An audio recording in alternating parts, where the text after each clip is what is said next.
Hi team, welcome to the screencast where we focus on recapping some of the concepts from Level 2 PE.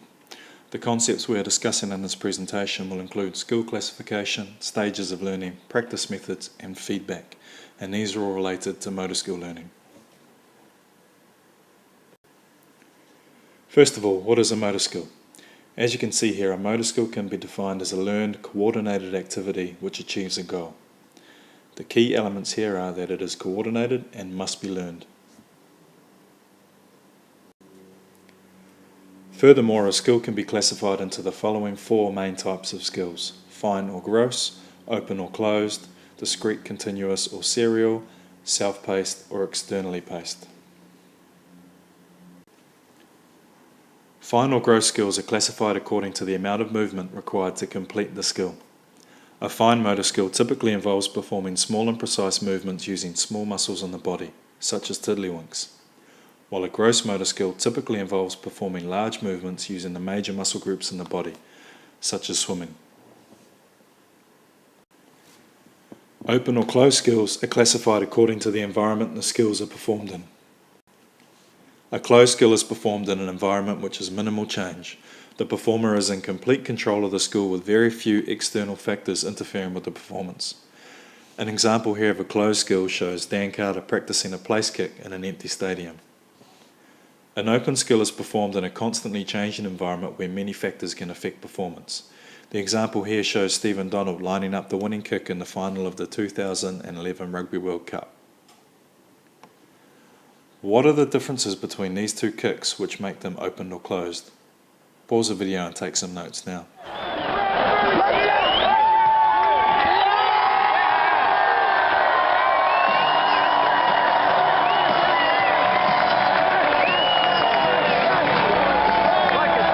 Discrete, continuous or serial skills are classified according to whether the skill has a defined beginning and end point.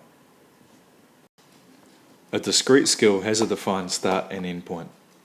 A serial skill is made up of a number of discrete skills in sequence. A continuous skill has no defined start or end point. Go ahead and classify the skills identified in the images: Nick Willis the runner, a triple jumper, and Tiger Woods the golfer. Self-paced and externally paced skills are classified according to how the movement is initiated. The footballer decides at what point the ball will be thrown in, whereas the starter will decide at what point the 100-metre race will start. The bottom picture is great as it shows an empty lane 5 where Usain Bolt turned an external pace skill into a self-paced skill by jumping the gun and getting himself disqualified from the 2011 World Championships. Stages of learning are only going to be discussed briefly here, but they play an important role in our upcoming unit. It's really important that you have a strong grasp of each stage of learning, what the characteristics are of each stage, and effective ways to inform each stage of learning. Cognitive. In this stage, the learner develops an understanding of how to perform the skill. The learner is attempting to put a picture of the skill together with all its subroutines in the correct order in their mind. Associative. This stage is characterized by a learner practicing the skill in order to eliminate mistakes. This stage takes place over a long period of time and requires large amounts of practice.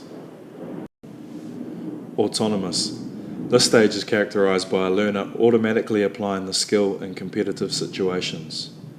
Skill performance by this learner no longer requires conscious thought. Massed practice involves performing a skill over and over again until it is achieved, while distributed practice is performing the skill with rest sessions in between until the skill is learned. Take a look at this example of massed practice.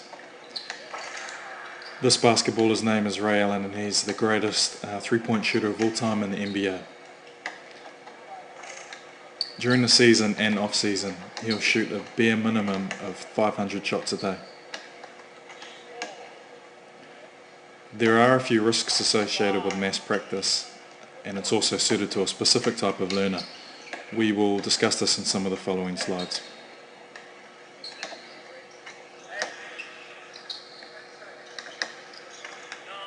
Risks with mass practice include fatigue, poor technique, boredom, injury, and frustration. Some of the benefits of massed practice include they are suitable for highly motivated athletes, low energy tasks, and simple skills. Distributed practice is preferred at an early stage of learning when there is a task with high energy demands, a complex skill, or a boring task. Before we move on, pause the video and describe what changes you would make to Ray Allen's workout so that it would move from a massed practice to a distributed practice. Whole learning is when the skill is taught in its entirety. Part learning is when the skill is broken down into its associated parts or subroutines. These parts are then learned. An example of whole learning could be teaching all subroutines of the freestyle stroke at the same time. Of course, expecting someone to learn freestyle this way would be silly and ineffective as a teaching method in this situation. An example of part learning in the same context would be to break down the different subroutines and teach them individually: kicking, breathing, body position, arm technique. These can all be taught separately and contribute to the development of the whole school. Pause the video now and list the advantages of whole learning and the advantages of part learning. We will finish this screencast by quickly discussing 4 types of feedback.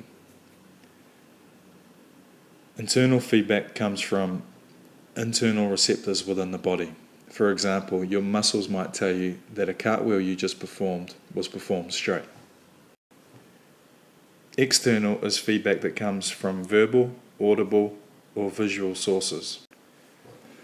This incorporates all the sights and sounds of a performance or game. As an example, a loud home crowd may tell you that your team is performing well, while a quiet home crowd may tell you that your team is performing poorly. Knowledge of results, or KR, is information received about the outcome of your performance. For example, being told that the ball was in, or that you finished the sprint in 8 seconds. The key aspect here is that the KR comes from an external source such as a coach, the crowd, or video. Knowledge of performance, or KP, is feedback you get about the actual performance of the skill. For example, your leg wasn't extended enough. KP can come from either an internal or external source.